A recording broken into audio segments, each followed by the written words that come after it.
I'll be walking through your new Fuzion and show you different things about it. This is your generator, and here's your manual start, and you want to make sure that you run it with the cover on, because that's how it will cool. If you take the cover off or leave this door open, you'll overheat it. So here's where you fill the oil in your generator, and there is a start button on the inside. You want to make sure you run this 2 hours a month under load in order to keep everything well lubricated.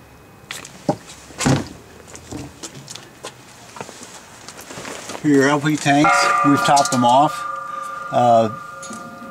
This indicates that we're drawing from this tank. As soon as this tank is empty, the regulator will automatically switch to this tank. And you need to manually switch this button so you know that it's drawn from this tank. Take this one, get it filled, bring it back.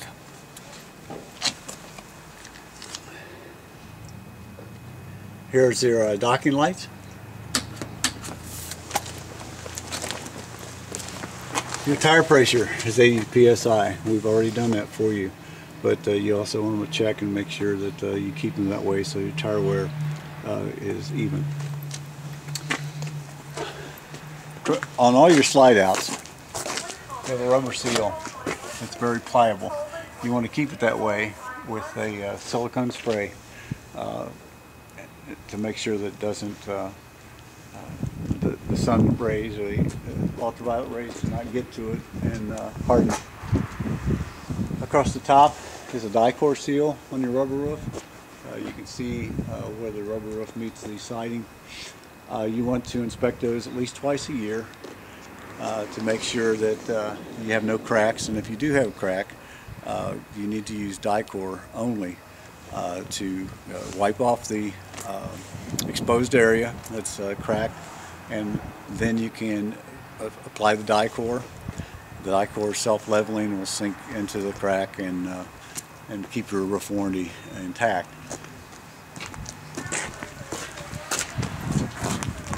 Here's an extra LP tank.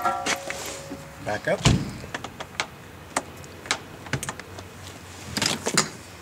Access to your garage, and also to your city water connection. Your black water clean out is here, city water's here, and I'm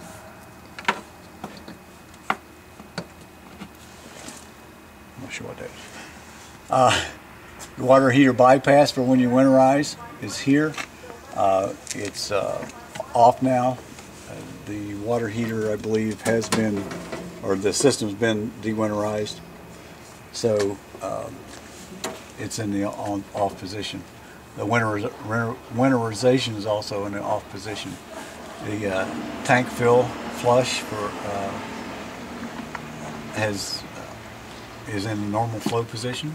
You have satellite prep and your TV and your outside shower up here.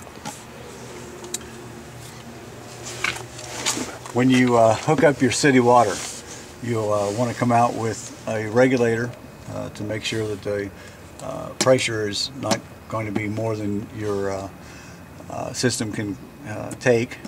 And after the regulator, you might want to get a 90 that your hose will hook to and go through this port. This unscrews, your hose can go down through it, allowing your door to be closed. This is your 50 amp power service. It's for your short cable. It connects in here, and then of course to your shoreline.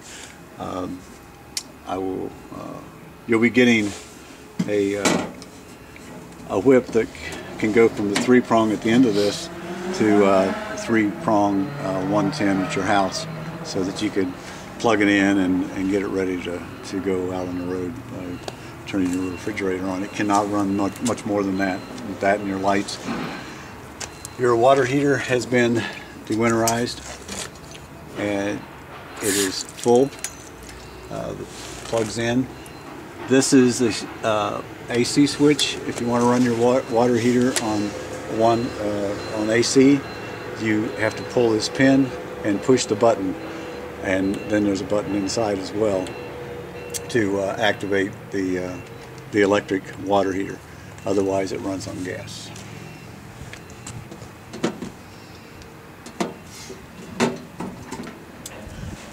Here are the pulls for your black and gray water. They're located over here by the framing.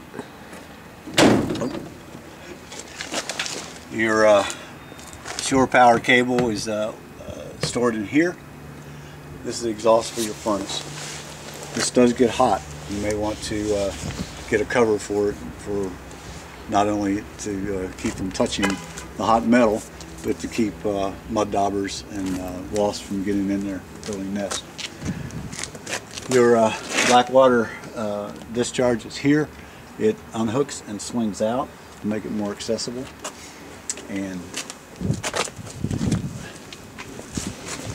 it shows that your sewer outlet connection is there, and your wastewater holding tank. And your second gray tank is here as well.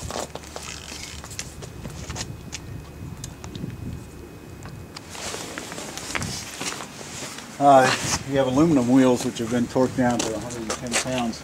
We've already done that for you. But as you travel, you want to make sure, or at least the first time you travel, you check them at 10, 25, and 50 miles and tighten them down securely. Here's the access to your gas pump. You want to make sure you ground yourself before you start pumping, so that we don't start any fires. This is the fill tank for your gas pump, and this is the pump off and on switch. Oh, there's a 5-minute shut off on this as well. This is your fuel tank for your generator, and that's about all I can tell you on that. It's kind of your access, your rear access, these pull up, turn, and you can lower your door. There's a, both handles of course need to be unsecure. There's a hook out up in your garage that you can roll down the screen that goes over top of this gangway access. Your rear door into your garage, and we'll look at more of that later. Here's your potable water fill. You just stick your hose in there, fill it up, and you'll have onboard water.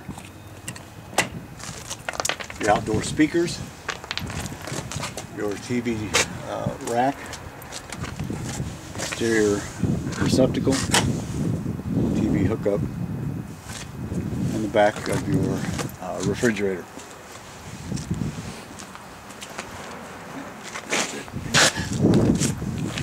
To operate the steps, you need to make sure you use the bars that are here. Out, pull down. That way you'll keep your skin on your fingers. This rack needs to be hand assist. It needs to be moved from back here, where you can move it forward or aft, rather than pulling here, which is going to make the mechanism not work as long.